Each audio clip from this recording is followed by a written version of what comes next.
What's up everyone, Callum from Westwood Table Soccer here. Welcome back to the channel and welcome to episode number 4 of the Carlisle United Genuine Subbuteo Heavyweight Restoration. If this is the first one of this series that you are seeing, click up here and get yourselves to the very beginning of this little journey that we've gone on with this Subbuteo Heavyweight team. Basically, this all started with a hub video. We had 5 teams that we stripped, we cleaned up, and then off of that we've had different teams coming off and having their work, their restorations done for the channel, so you guys can see what can be done with an old Subbuteo team to bring it back up into being something beautiful.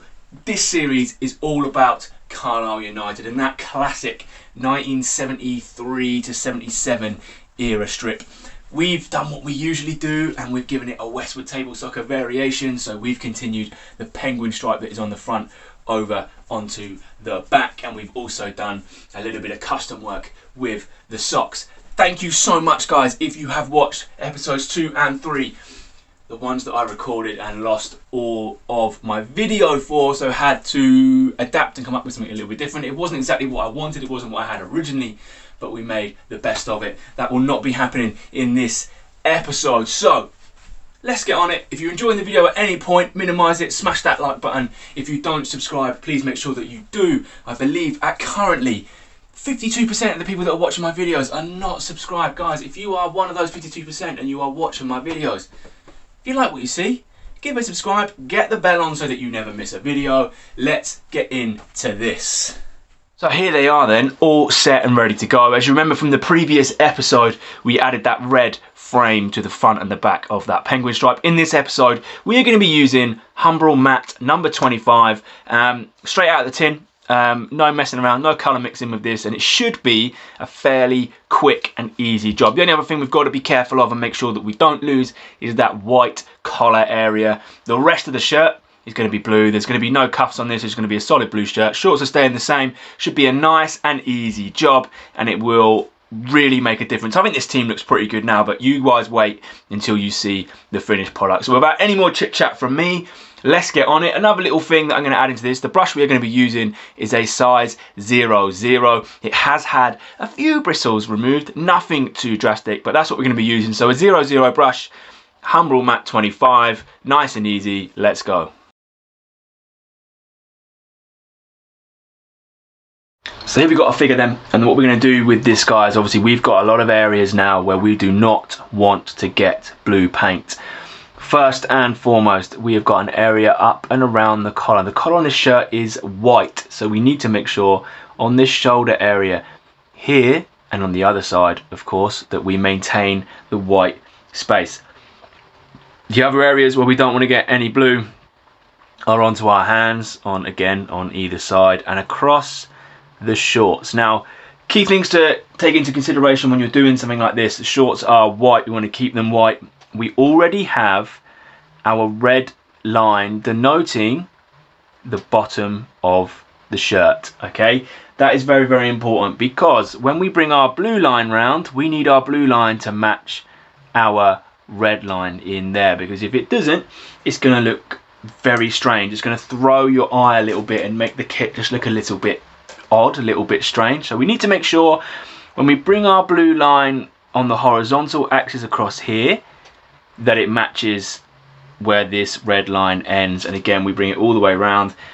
Framing in here is going to be a fairly simple job. There are a couple little tips and tricks, things to look out for on heavyweight figures as well as Santiago's, is that down in this little area here there's a real dip in the shirt. It really drops in, and that change in depth can really throw a paintbrush one way or the other. So I will mention it if I remember. If I don't, I will mention it very, very quickly now. When I'm framing and when I'm bringing the blue line in here, I will probably start my blue up here and not at the bottom, because what I want to do is if I get my blue lines at here, just at the top of where that dip dives in, I've got a nice guideline now to try and bring myself up with a lot less worry of making a mistake. I'll already have my blue lines in and on top here. On this side of the shirt, it's a lot easier to bring that frame line up, and the backs of the kits are much, much smoother than the front, so these frames coming up here should be quite an easy job. first thing I'm going to talk to you guys about when it actually comes to adding paint to this guy is be aware of, if you're first getting a paint out, this is the first time I've used this blue paint today. So I've mixed it, it looks okay, my brush hasn't been used today. So what I'm going to do is I'm going to start my painting on an area where if something is not quite right, it's not going to be a massive problem for me. Because what I want to see is how my paint's flowing. Is it too thick? Is it too thin? Does it need to be constantly mixed as I'm working with it? Is my brush doing what I'm expecting it to do? All these things, especially when you get to this stage of painting, become really, really important, especially on the first figure you're going to paint in a day. So all I'm going to do is I'm going to get my paint in a brush here, and I'm going to start just on an area, I'm going to start on an area around this sleeve. We're going to start on an area just on this sleeve, just to see how it's feeling, how it's going, how that paint goes on. What's the thickness like? What's my brush doing? Am I happy with how it's going on? Because I don't want to find this out when I'm doing something like near a detail piece and maybe my paint's too thick and it's very sticky, or it's too thin and it's not covering where I need it to. I just want to kind of get a rough idea of how things are feeling and how things are going. And this one, to be fair, it looks pretty good. It feels a little bit thin, which is not a massive issue. I can't thicken it, I can just keep mixing it. So I'm going to leave my mixing stick in my paint pot for this one, and while I'm painting, every 5 or so minutes, all I'm going to do is just give that paint another little stir, because what I don't want to do is have it separate too far, then it ends up being really thin, or it's hand sometimes. If you leave something too long, it will sort of separate a little bit, and what you'll end up with is a glossy finish on your colour, and I don't want that. So I'm quite happy with it. I've got a good understanding. My paintbrush is behaving pretty nicely, so I'm happy with where I'm at the moment. So all I'm going to do now is I will jump cut this through to you guys. I'm literally just going to paint the sleeves. Before I do that though, remember I said before, when you're coming down to the hand area, hopefully I'm in shot, which I'm not, excellent. Hopefully what I'm going to go for you guys very, very quickly now is on this hand area, we just need to make sure that we start high and we bring that paint down to the hand area before we bring it across. I've mentioned it in previous videos, and I've mentioned it in other areas to paint on previous videos, but if I start my paint line too close to there and I end up with too much paint, or I overpress or something like that, I'm going to run the risk of putting blue paint where I don't want blue paint, and that is on his hands. So I don't want blue paint on his hands. And then once you've got that first line in, it's just a case of matching it as best you can.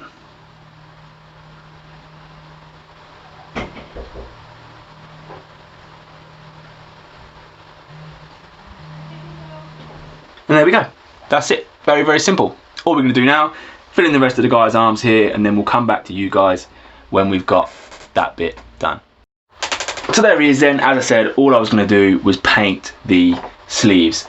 Very, very easy. I'm just looking for a nice even coverage. The main area of sort of concern, and particular area that could have been a problem for me, was that area down by the hands. But as I said, if you start high, you bring that paintbrush and the paint down to the hands from higher up, then you will have a lot less chance of getting paint where you don't want paint. So what we need to do now is we need to have a look at just framing around that top collar line to keep it white and match up along the bottom of the shorts and up them red stripes. Okay, the next stage of this then is going to be, as I said, bringing ourselves a blue line around to match up with that collar and keeping that white area as uniform as possible. So best thing to do, and what I've done here is I've started where I ended my red lines, and all I'm going to do, so I've brought one up on the front here, and what I'm going to do is I'm going to start at the back one and I'm going to join them in the middle.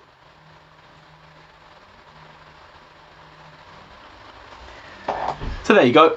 As you guys can see there, we've now got a nice uniform finish on one side, and we just need to go around and do the exact same thing on the other.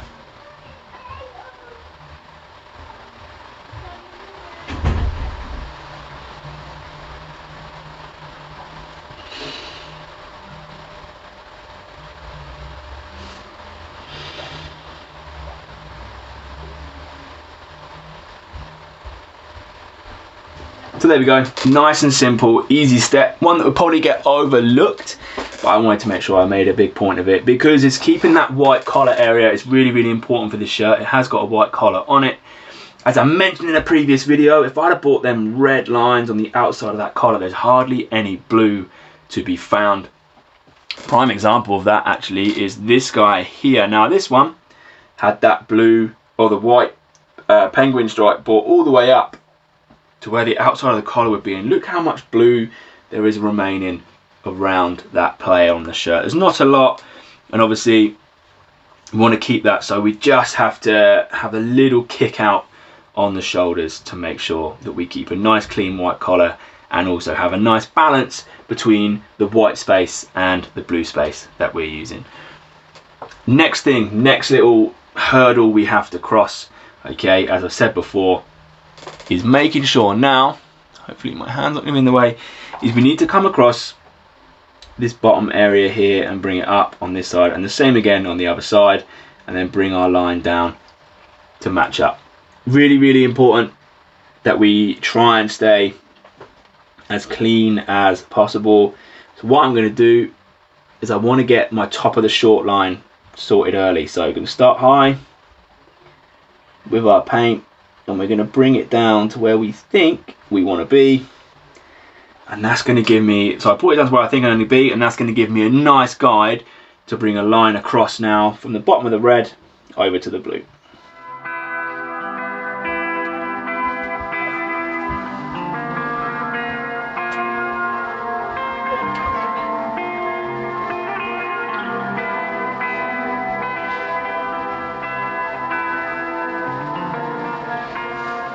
There he is then, hopefully you guys can see that. So we brought it down in the underarm area first. We started high, we brought our line down to where we want it to be, as I mentioned before, same with sleeves, and then what we've got then is a nice 2 points to try and join together with a stripe that joins them both together, and then it just comes a case rather, of filling in that space.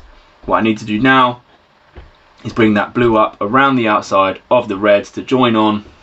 If I just move this here, I need to bring a stripe now from here up to join on with there, and then all I have to do after that is just fill in this space in blue. But we're going to leave this one for a second, and we're going to come over to this side. This side, as I mentioned in that little intro to painting this, is where we end up with a potential issue, is this dip that happens in the shirt here. So once again, what we're going to do, we will start as we did with the others. Try and make sure that I'm in shot with you guys. Is I'm going to start by putting that paint high up and bringing it down to where I want it to be.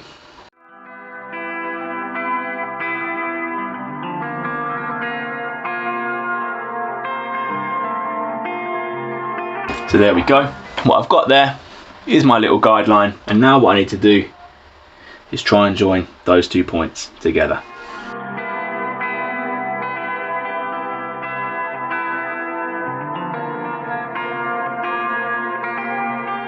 Which is a lot harder on this side on the other side, but we have managed to get it done.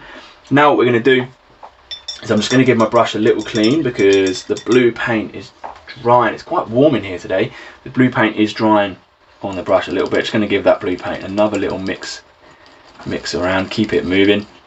What we need to do now then is we are going to bring our blue into here. Now on this side, as I've said before, and I'm saying it again, be very, very careful of this dip here. It is what causes most problems on striped shirts, or on this shirt like this, because I cannot afford to have my blue go into this here too much, because it will just make it look silly. So what we're going to do, we're going to start a little bit higher up. Going to get some paint on the brush, nicely in there. Get the side of the brush that I want, and we're going to bring it next to our red line.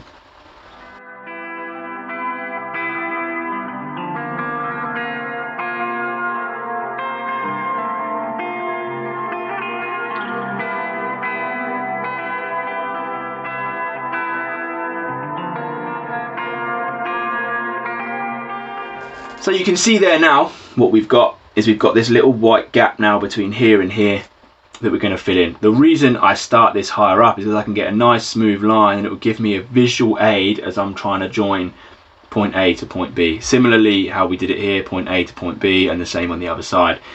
On this side, there's not so much call for it because it's a lot smoother, so we probably won't have a point A and a point B down there. Maybe up here, just change the direction that I'm pulling the paint. So what we're going to do is we need to get our blue paint and we need to join point A and point B.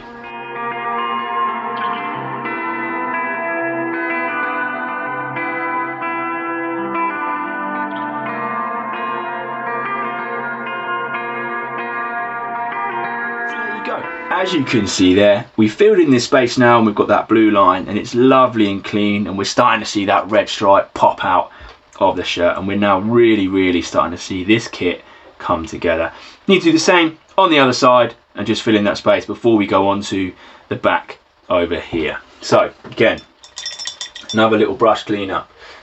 I clean my brush all the time. It's a question I do get asked a little bit, but I do it all the time, especially when I'm recording, because I don't paint as quick as I do when I'm not recording. So this one, again, I've got my guideline here. I just need to try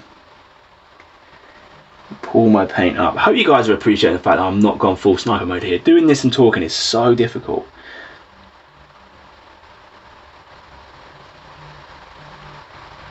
There we go. So all I said to you about point A and point B, I just flipped which way I was pulling the paint there.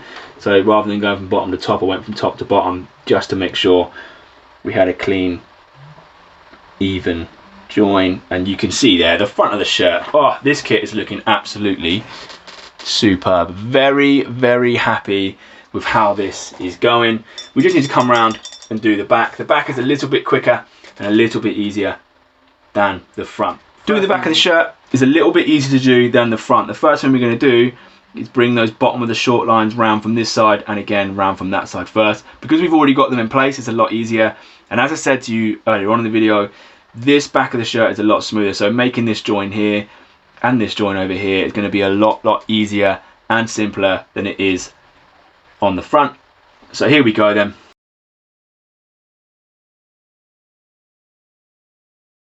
Join point A and point B. Start paint far away.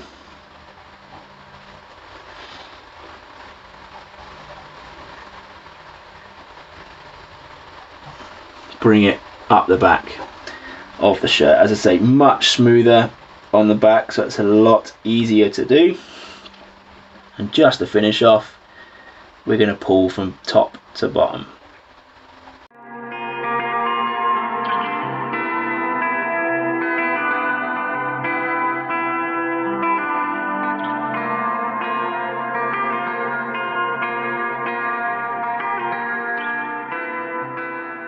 Easier to bring it across on this side because we already had quite a lot of paint on this side to just join it up. Now all we need to do, just get this last bit filled in here.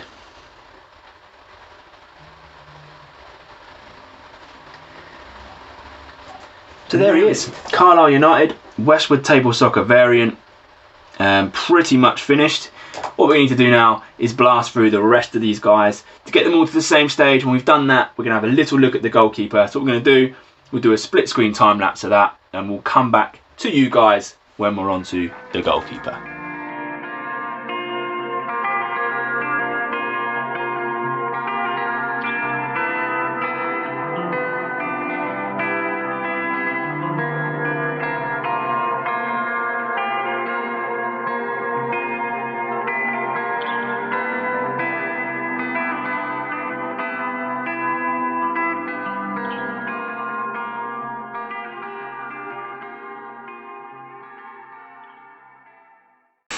Wow, that took a longer time than I expected it to. As you can see on this side of the screen, this is now what this team looks like. You can see the fronts and the backs of the figures, but the front's up here, the back's down here. Now, one other little stage that we went through that I didn't show on the camera there was that right at the end, once they were all done, I just got the white acrylic out that we did on the shorts, and I just went across around that line, around the bottom of the shirts and along the shorts. The reason I did that is because when you paint stripes down a shirt, they tend to round out at the bottom. And I want them to be nice and clean and straight. So all we did, we just went across in a nice horizontal line. Not a lot of paint, you don't want a lot, you don't want to overcover it.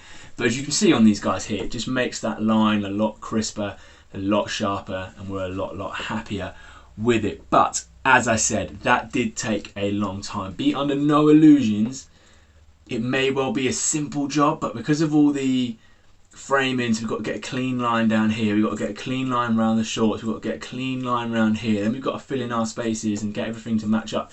It does take a long time. From start to finish on just the shirts on the blue with these guys, I reckon we're probably about 2 hours 45 in.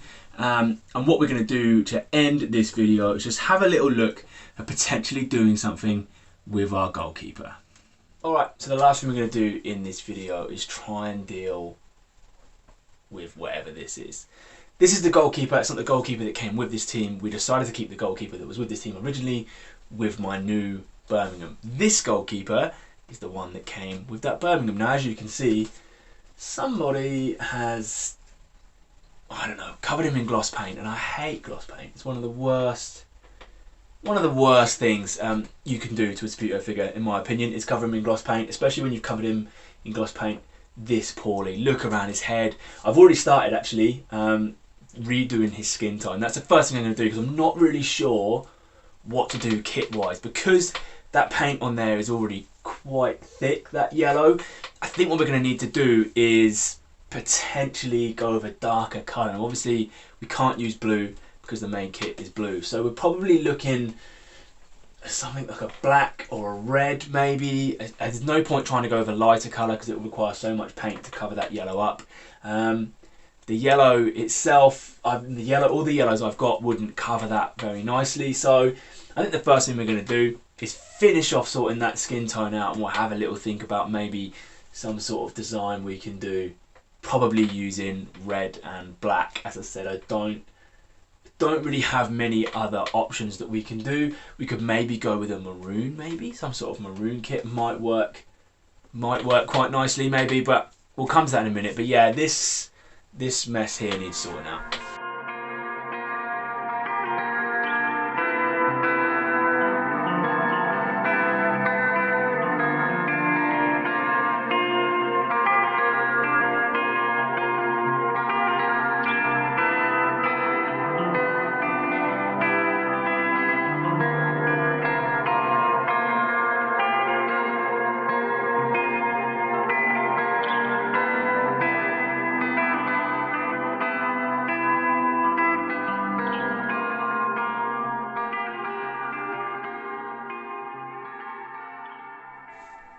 Alright, so here he is then, the goalkeeper, now looking a lot better in comparison to what he looked like before. He now has a maroon shirt, maroon socks, and he's got kind of a Sampdoria type vibe going on with the band on his kit here. We had a couple of ideas sort of as we were painting it. You may have noticed on the time lapse there that we did originally leave like a half area sort of yellow, and we were going to do leave a yellow, like a Dukla Prague type style, like a yellow mid-range here. I changed my mind though and decided to go all maroon just because it was a lot of messing around. So we went with the all maroon. We then thought, you know what, let's make it a little bit special. I could have left it all maroon and I still think it would have looked good. But what we've gone for is what you see here, and we've got that sort of Sampdoria vibe band going around the middle. I may still change it. Part of me is tempted to do something different in between the white and the black, like another little colour, to make it sort of stand out a little bit more. I haven't decided yet. You guys let me know down in the comments whether I should do that or not. Should I add another colour in between the white and the black areas on the shirt? Let me know in the comments. That brings us to the end of episode 4 then, guys. If you've enjoyed it, please smash that like button. If you are new to the channel, then in a minute you're going to click the subscribe button that is in the middle here. Remember, about 52% of the people that are watching my videos have not subscribed yet. Guys, please, it's free. It really helps me out. Smash that button in the middle. Don't forget, check in the description for all of the links to all of our partners. I would not be here without those guys. Over here, we're going to have a playlist for the rest of this series. On this side, we're going to have a random selection of video. It depends what I pick when it comes to editing this video. And as I've said before, hit this subscribe button, get the bell on so you never miss out and get your notifications on. There's nothing else for me to say, guys. Thanks so much for watching. Stay safe.